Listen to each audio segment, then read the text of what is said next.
નમસ્કાર દર્શક મિત્રો, अब तकના વિશેષ કાર્યક્રમમાં આપનું સ્વાગત છે। હું આપનો દોસ્ત અરુણ દવે। આજે વાત કરવી છે ગુજરાત ક્લિનિકલ એસ્ટાબ્લિશમેન્ટ એક્ટની।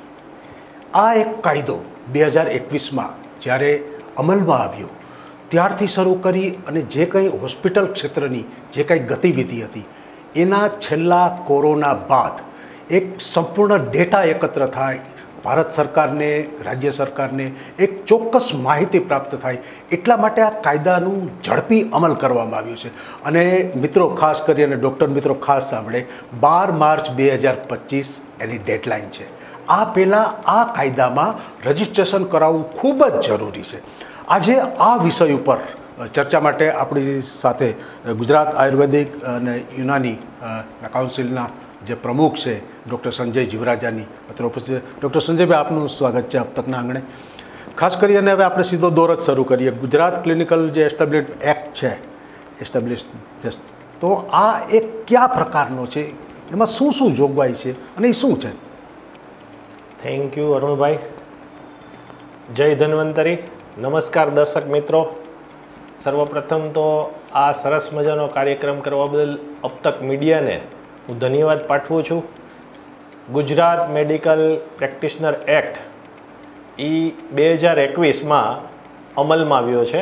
આનું ડ્રાફ્ટ 2010માં થયું હતું અને આ ડ્રાફ્ટ બનાવવા પાછળનો ઉદ્દેશ એ છે કે આરોગ્યની ગુણવત્તા સુધરે અને મેડિકલ ફેટર્નિટી એ એક જ પ્લેટફોર્મ ઉપર આયુર્વેદ, હોમિયોપેથી, યુનાની, એલોપેથી, નેચરોપેથી, યોગ, લેબોરેટરી દરેક ફેટર્નિટી એક જ પ્લેટફોર્મ નીચે આવે, જેથી કરીને ક્યારેક કોઈ પણ જાતની ઇમરજન્સી આવે અથવા કોઈ ડેટાની જરૂર છે તો આપણને તરત જ એને વેરીફાઈ કરી શકાય। પ્લસ કોઈ પણ ડૉક્ટર બોગસ ડૉક્ટર છે એને આઈડેન્ટિફાઈ કરી શકાય અને લોકોને સારામાં સારું આરોગ્ય મળે એના માટેનો દરેક ડૉક્ટર અને પેશન્ટ એ એકબીજાની સાથે પૂરક બનીને રહીએ, આ ક્લિનિકલ એસ્ટાબ્લિશમેન્ટ એક્ટનો પ્રયાસ છે। ગુજરાત સરકારને આ બદલ હું ખૂબ ખૂબ ધન્યવાદ પાઠવું છું। આ કાયદાને દરેક આપણા ડૉક્ટર મિત્રોએ સન્માન આપવું જોઈએ અને એમનો જે રજિસ્ટ્રેશન છે એ તુરંત અને તાત્કાલિક રીતે કરવું જોઈએ એવી મારી નમ્ર વિનંતી છે। ખૂબ જ સારી વાત કરી। તો સંજયભાઈ, હવે એ વસ્તુ તો ચોક્કસ નક્કી થશે કે જેટલા મેડિકલ પ્રેક્ટિશનર કરે છે એ બધા જ સરકારી ચોપડે નોંધાયેલા રહેશે આ કાયદાની હેઠળ, બરાબર? એટલું તો કન્ફર્મ થઈ જશે।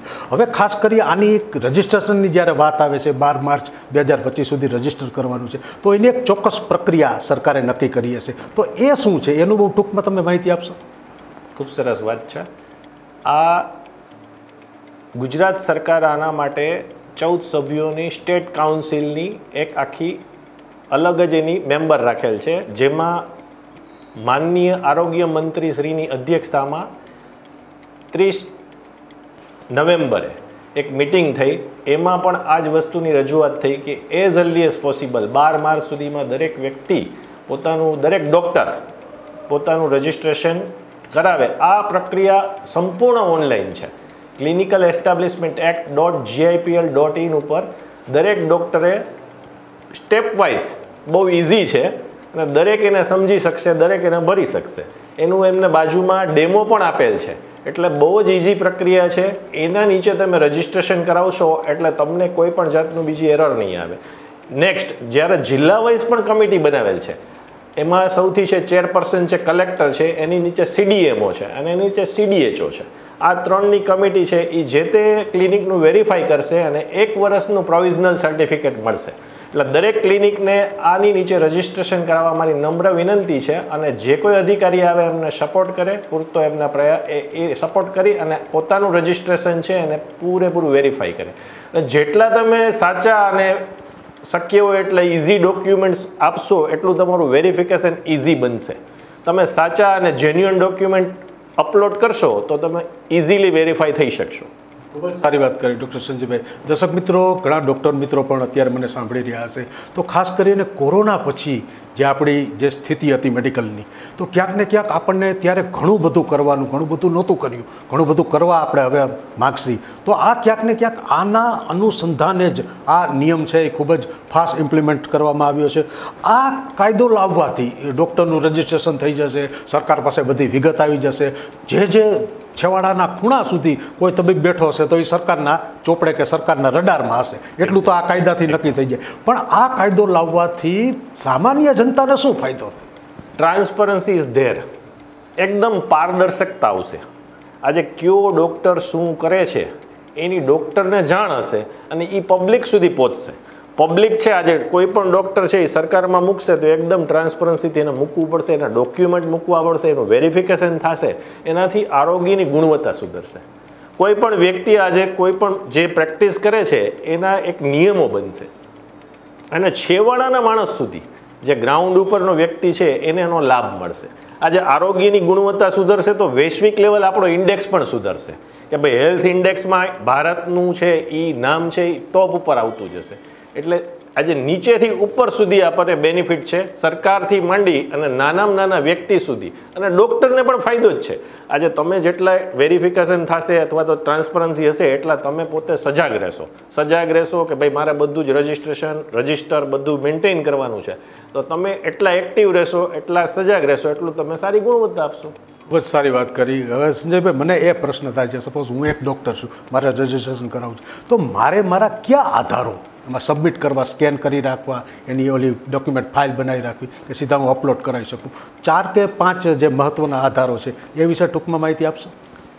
ક્લિનિક, પોલિક્લિનિક, હોસ્પિટલ્સ એના બધાના અલગ અલગ છે. જનરલી અમારે આયુર્વેદ ફેટર્નિટીમાં મેક્સિમમ ક્લિનિક છે. એટલે ક્લિનિક વિશેની હું જે તમને માહિતી આપું તો આપણે જે 2 ડોક્યુમેન્ટ કમ્પલસરી છે, જેમાં રેડ આપેલું છે એની વેબસાઇટમાં આ તમારે કમ્પલસરી છે. એક છે ફાયર એનઓસી. ફાયર એનઓસીનું સેલ્ફ ડિક્લેરેશન અથવા તો તમે જે ફાયરનું લીધું છે, જે ઇન્સ્ટ્રુમેન્ટ લીધું છે એનું બિલ અપલોડ કરવાનું છે. બીજું છે બાયોમેડિકલ વેસ્ટ. બાયોમેડિકલ વેસ્ટ દરેક પ્રેક્ટિશનર પાસે હોય જ છે, એને પોતાનું બાયોમેડિકલ વેસ્ટનું સર્ટિફિકેટ અપલોડ કરવાનું છે. જે કન્સલ્ટિંગ કરે છે કે જેમને ખરેખર વેસ્ટ જેન્યુઅન થતો જ નથી, એ પોતે 300 રૂપિયાના સ્ટેમ્પ પેપર ઉપર નોટરાઇઝ કરીને એ વસ્તુ અપલોડ કરશે. પણ જેન્યુઅન જેને ખરેખર વેસ્ટ થતો નથી એના માટે જ છે, ઓનલી કન્સલ્ટિંગ કરે છે. ત્રીજું, પોતાના ક્લિનિકની ઇમેજ અપલોડ કરવાની છે. 1, 2 અથવા 3 ઇમેજ છે એ પોતાના ક્લિનિકની ઇમેજ અપલોડ કરે.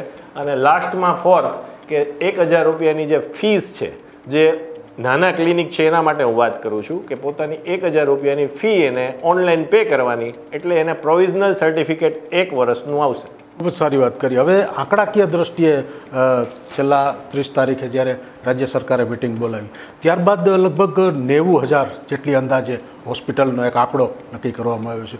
એ પૈકી 5,000 જ રજિસ્ટ્રેશન કરાવેલું છે. એમાં ખાસ કરીને ફેકલ્ટી વાઇઝ પણ આંકડા હું તમને કહું તો 4,018 છે એલોપેથી, 185 આયુષ હોસ્પિટલ છે, 437 હોમિયોપેથી છે, 77 ડેન્ટલ છે, 108 ESIની જે હોસ્પિટલ છે સરકારી એ છે. તો 12 માર્ચ છે એનો અંતિમ તબક્કો આપ્યો છે.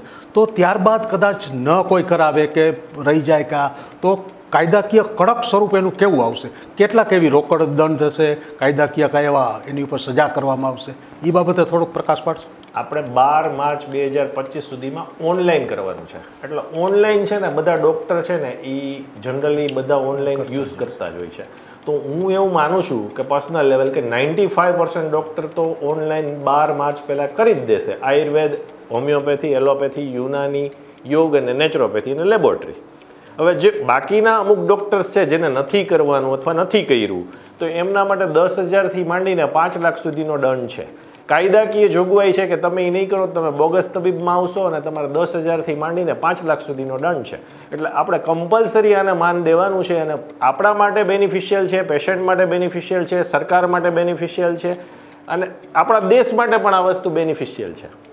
એટલે આ નોટ ઓનલી ગુજરાત જ, આ આપણો ગુજરાત ક્લિનિકલ એસ્ટાબ્લિશમેન્ટ એક્ટ છે ને એ ગુજરાતમાં 2021માં લાગુ થયો છે, પણ આખા ઇન્ડિયામાં, ભારત દેશમાં આવડો અમુક સ્ટેટમાં લાગુ થઈ પણ ગયા છે.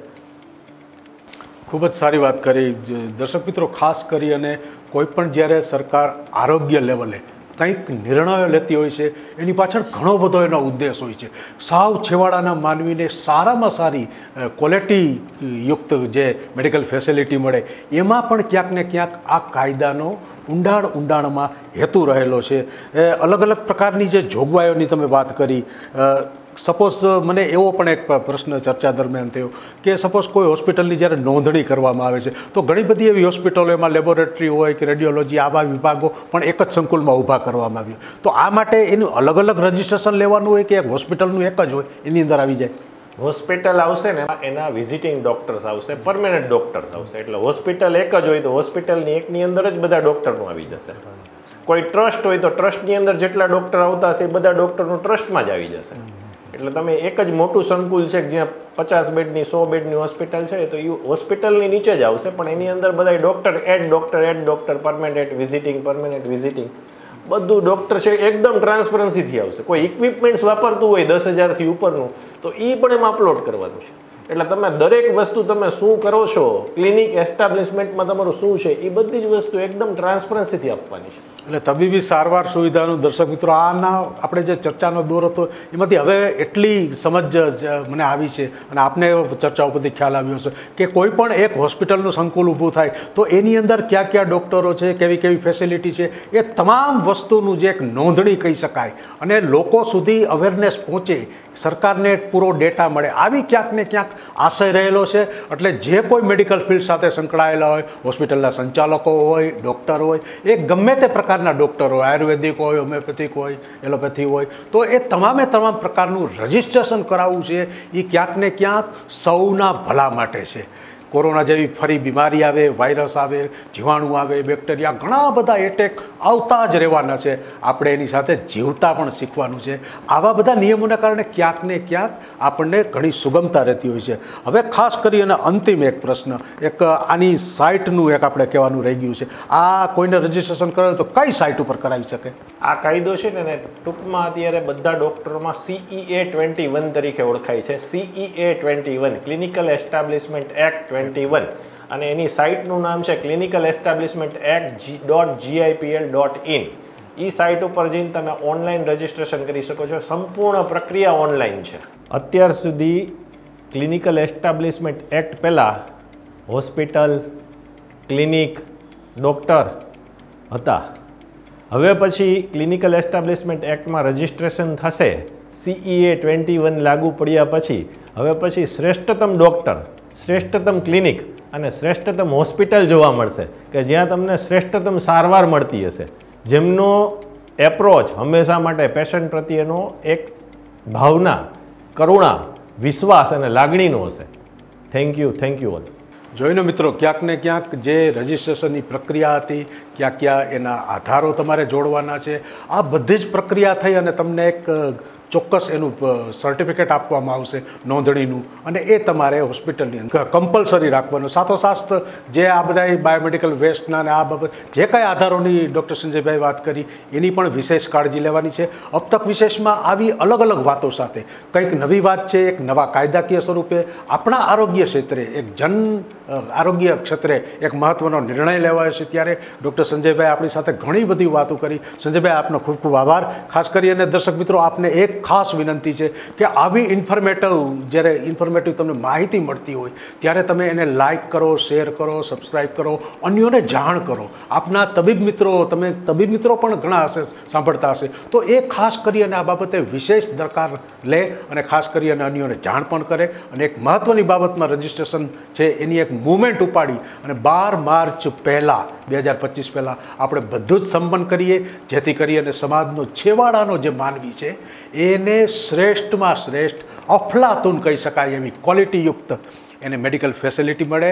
એ પછી એમ્સ હોય કે નાની ગામડાની હોસ્પિટલ હોય, બધે જ એક જ સરખું માય રાઇટ માય હેલ્થ. ક્યાંક ને ક્યાંક આ વાત છે. તો અબ તકના આવા વિશેષ કાર્યક્રમમાં ફરી ક્યારેક મળીશું. ત્યાં સુધી આપના દોસ્ત અરુણ દવેને આપશો રજા. ચાલો, આવજો. Bye bye.